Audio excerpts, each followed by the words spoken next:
ମୋବାଇଲର ସ୍କ୍ରିନ୍କୁ ସ୍କ୍ରଲିଂ କରୁ କରୁ କିଛି ସିନେ ତାରକାଙ୍କ କଥା ବା ଇଣ୍ଟରଭ୍ୟୁ ଦିନେ ବା ଭିଡ଼ିଓ ଦିନେ ଆଖି ଆଗରେ ପଡ଼ିଲା।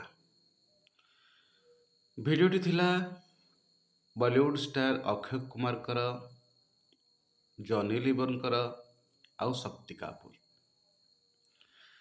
ଆମ ସମୟର ପିଲା ତ ଏଇ ନାଁ ଗୁଡ଼ିକ ବୁଝି ଯାଉଥିବେ ଯେ ଶକ୍ତି କାପୁର, ଜନି ଲିବର ଆଉ ଅକ୍ଷୟ କୁମାର, କିନ୍ତୁ ଆଜିର ପିଢ଼ିର ପିଲା ଟିକେ ଶକ୍ତି କାପୁର ନାଁ କହିଲେ କନଫ୍ୟୁଜ୍ ହେବେ, କାହିଁକିନା ଆକ୍ଟିଭ୍ ନୁହନ୍ତି, ବୟସ ହେଇଗଲାଣି। ଏବେ ଦିନେ ଶକ୍ତି କାପୁର ଆସିଥିଲେ କରେଣ୍ଟଲି ଗୋଟେ ଭିଡ଼ିଓ କ୍ଲିକ୍ରେ, ଯେଉଁଥିରେ ସେ ଆଉ ଚାଲିବା ପାଇଁ ବି ଅକ୍ଷମ, ତାଙ୍କୁ ଲୋକ ଧରି ଧରି ନେଉଛନ୍ତି। କିନ୍ତୁ ମୁଁ ଯେଉଁ କଥା କହୁଛି ସେଇଟା ହେଉଛି ଗୋଟିଏ ବର୍ଷ କିମ୍ବା 2 ବର୍ଷ ତଳର ଭିଡ଼ିଓ। ଯେଉଁ ଭିଡ଼ିଓରେ ଖଳନାୟକ ଭୂମିକାରେ ଆସୁଥିବା ଶକ୍ତି କାପୁର ଆସିକି କହିଲେ ଯେ ମୁଁ ଜୀବନରେ ବହୁତ ପଇସା କମେଇଛି, କୋଟି କୋଟି ଟଙ୍କା ମୋ ଆକାଉଣ୍ଟରେ ଅଛି, କିନ୍ତୁ ବର୍ତ୍ତମାନ ସେ ଟଙ୍କାକୁ ହୁଏତ ମୋ ପିଲାପିଲି ଉପଭୋଗ କରିବେ, କିନ୍ତୁ ସବୁ କିଛି ଛାଡ଼ି ମୁଁ ଯାଉଛି ବା ଯିବାକୁ ବସିଛି, କାହିଁକିନା ବୟସ ହେଇଗଲାଣି। ଆପଣମାନଙ୍କୁ ଗୋଟିଏ ଅନୁରୋଧ, ଆପଣ ଯେତେ ଟଙ୍କା ରୋଜଗାର କରନ୍ତୁ, କିନ୍ତୁ ସମୟ ବାହାର କରି ସମ୍ପର୍କ ଗୁଡ଼ିକୁ ଗୁରୁତ୍ୱ ଦିଅନ୍ତୁ। ସମ୍ପର୍କୀୟମାନଙ୍କ ସାଙ୍ଗରେ ମିଶନ୍ତୁ, ନିଜ ଲୋକଙ୍କ ସାଙ୍ଗରେ ମିଶନ୍ତୁ, ପିଲାମାନଙ୍କ ସାଙ୍ଗରେ ମିଶନ୍ତୁ। ସେମାନଙ୍କର ବ୍ୟସ୍ତତା ଜୀବନ ଏମିତି କି ସେମାନେ ପିଲାମାନଙ୍କୁ ବି ଠିକ୍ ଭାବରେ ସମୟ ଦିଅନ୍ତିନି, ଅନ୍ୟ ଲୋକ ବି ରଖିଦିଅନ୍ତି ପିଲାମାନଙ୍କର ଲାଳନ ପାଳନ ପାଇଁ। ବାସ୍ ଗୋଟେ ଲୋକ ଜୀବନରେ ସବୁ ସଫଳତା ପାଇଛି, ତଥାପି ମନରେ ଅଫସୋସ ଅଛି ଯେ ମୁଁ କେଉଁଠି ନା କେଉଁଠି ଭୁଲ କରିଦେଇଛି, ମୋତେ ସମ୍ପର୍କ ଗୁଡ଼ିକୁ ଗୁରୁତ୍ୱ ଦେବାର ଥିଲା। ଅକ୍ଷୟ କୁମାର ଆସିକି କହିଲେ ଯେ ପ୍ରତିଦିନ ମୁଁ ଜଲ୍ଦି ଶୋଇଯାଏ, 8ଟାରୁ 9ଟା ଭିତରେ ନିଜର ନିତ୍ୟକର୍ମ ସାରିକି ଶୋଇଯାଏ, 3ଟା 4ଟାରେ ଉଠିଯାଏ, ଏବଂ ମୋ ଜୀବନରେ ଏମିତି କିଛି କେଉଁ ଦିନ ଆସିନି ଯେଉଁଦିନ ମୁଁ ସୂର୍ଯ୍ୟୋଦୟ ଦେଖିନି। ସବୁଦିନ ମୁଁ ସୂର୍ଯ୍ୟୋଦୟ ଦେଖେ। ଆଉ ସମସ୍ତଙ୍କୁ ଅନୁରୋଧ, ସମସ୍ତେ ଗୋଟିଏ ଘଣ୍ଟା ଲେଖା ଶାରୀରିକ ପରିଶ୍ରମ କରନ୍ତୁ ନିଜ ଶରୀର ପାଇଁ। ଯଦି ନିଜ ଶରୀର ପାଇଁ ଶାରୀରିକ ପରିଶ୍ରମ ନ କରିବେ, ତାହେଲେ ମୁଁ କହିବି ଯେ ଆପଣ ନିଜ ଶରୀରକୁ ଗୁରୁତ୍ୱ ଦେଉନାହାନ୍ତି, ନିଜକୁ ଗୁରୁତ୍ୱ ଦେଉନାହାନ୍ତି, ବରଂ ନିଜେ ରୋଗ ଆଡ଼କୁ ଟାଣି ହେଇକି ଆସୁଛନ୍ତି। ସୁନ୍ଦର ବାର୍ତ୍ତାଟିଏ ସେ କହିଥିଲେ।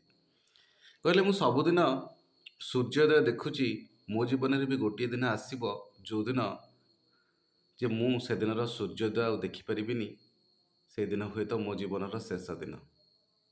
ବାସ୍ ଯେତିକି ଦିନ ବଞ୍ଚିବି ନିଜକୁ ଫିଟ୍ କରିକି ବଞ୍ଚିବି, ଫାଇନ୍ ରଖିବି, ଆଉ ନିଜକୁ ମେଣ୍ଟେନ୍ କରିବି, ଲୋକମାନଙ୍କ ସହିତ ମିଶିବି, ଲୋକମାନଙ୍କ ସାଙ୍ଗରେ ନିଜର ସୁଖ ଦୁଃଖ ବାଣ୍ଟିବି, ଏମିତି ବହୁତ କଥା।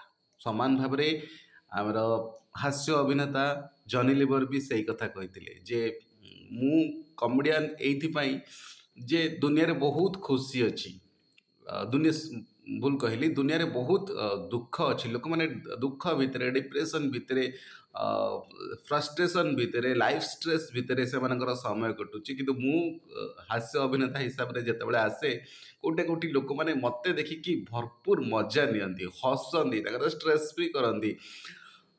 ବହୁତ କଥା ଟିକେ କହିଥିଲେ, କହିଲେ କାହିଁକିନା ଲାଇଫ୍ରେ କିଛି ନାହିଁ, ଗୋଟେ ଦିନ ଆସିବ ମୋ ପାଖରେ କୋଟି କୋଟି ଟଙ୍କା ଥିବ, ମୁଁ ଗୋଟେ ମେଡ଼ିକାଲ ବେଡ଼୍ରେ ପଡ଼ିକି ଉପରକୁ ଆଁ କରିକି ପଡ଼ିଥିବି। ବାସ୍ ଜିରୋ ଲାଇଫ୍, ମାନେ ଆକାଶରେ ଉଡ଼ିବା ଜୀବନଟା ହଠାତ୍ କିନା ପଡ଼ିଯିବ ତଳେ। ବହୁତ କିଛି ଶିଖିବାକୁ ମିଳୁଛି ସେମାନଙ୍କର ଏଇ ଟକ୍ରୁ, ମୋଟିଭେସନାଲ୍ ଟକ୍ରୁ। ଆଉ ଆମର ଲାଇଫ୍ରେ ଆମେ ଯେଉଁ ଯଦି ଭାବୁଛେ ନା ଆମ ଜୀବନରେ ସୁଖ ଆଉ ଦୁଃଖ ଏଗୁଡ଼ାକ ଚିରସ୍ଥାୟୀ, ଏଗୁଡ଼ାକ କିଛି ବି ଚିରସ୍ଥାୟୀ ନୁହଁ। ନା ଦୁଃଖ ଚିରସ୍ଥାୟୀ, ଦୁଃଖ ଆଜି ଅଛି, in the course of time. ଆପଣ ଦେଖନ୍ତୁ 10 ବର୍ଷ ତଳେ ଦୁଃଖୀ ମଣିଷଟେ ଏବେ ସବୁକିଛି ପରିବର୍ତ୍ତନ ହେଇଯାଇଛି, ପୁଣି ସୁଖୀ ମଣିଷର ସବୁକିଛି ପରିବର୍ତ୍ତନ ହେଇଯାଇଛି, ସେ ବି ଦୁଃଖୀ ହେଇଯାଇଛି, ତା ଜୀବନରେ ଆଉ କିଛି ନାହିଁ, ସେ ବହୁତ କିଛି ହରେଇ ଦେଇଛି। ତ ଏଇ ଜୀବନର ସୁଖ ଦୁଃଖ, ଖରାପ ପରିସ୍ଥିତି ଆଉ ଭଲ ପରିସ୍ଥିତି କିଛି ବି ଦୀର୍ଘସ୍ଥାୟୀ ନୁହେଁ, ଏମିତିକି ସମ୍ପର୍କ ବି ଦୀର୍ଘସ୍ଥାୟୀ ନୁହଁ। ଆମର ଗୋଟେ ଆତ୍ମୀୟ ସ୍ୱଜନ ଲୋକ ଥିବ ଆଜି ଆମ ପାଖରେ, ପୁଣି କିଛି ଦିନ ପରେ କିଛି ଗୋଟେ ଅଘଟଣ ଘଟିବ, ସିଏ ଆଉ ଆମ ସାଙ୍ଗରେ ନଥିବ। ସମ୍ପର୍କରେ ତିକ୍ତତା ହେବ, ସିଏ ଆମ ସାଙ୍ଗରେ ମେଣ୍ଟାଲି ନଥିବ, ଫିଜିକାଲି ନଥିବ, ତାର ସେଇ ସ୍ନେହ ମମତା ଭଲ ପାଇବା ସବୁ ଘୃଣାରେ ବଦଳି ଯାଇଥିବ। ପୁଣି କାହା ସାଙ୍ଗରେ କ'ଣ ଅଘଟଣ ହେବ ବା କାହାର ଶାରୀରିକ ତ୍ରୁଟି ପାଇଁ କିଏ କାହାର ଦେହାନ୍ତ ହେଇଯିବ, ସିଏ ବି ଦୁନିଆ ଛାଡ଼ିକି ଚାଲିଯିବ। ତ କିଛି କୌଣସି ସମ୍ପର୍କ ବି ଏଠି ସ୍ଥାୟୀ ନୁହଁ। ସେଇ ଦୃଷ୍ଟିରୁ ଜୀବନକୁ ଆମେ ଯେଉଁ 40-50 ବର୍ଷ ବଞ୍ଚୁଛେ, ସେ 40-50 ବର୍ଷ ଆମ ପାଇଁ, ଆମ ପରିବାର ପାଇଁ ଆମେ ବଞ୍ଚୁଛେ। କିନ୍ତୁ ସେଇ ସମୟ ଅବଧି ଭିତରେ ଜୀବନର ସତ୍ୟତାକୁ କେଉଁଠି ନା କେଉଁଠି ଆତ୍ମା ଖୋଜିବାକୁ ମନେ ମନେ ଚେଷ୍ଟା କରେ ଯେ ପ୍ରକୃତରେ କ'ଣ ଏଇ ଜୀବନ, ବଞ୍ଚିବା ଆଉ ମରିବା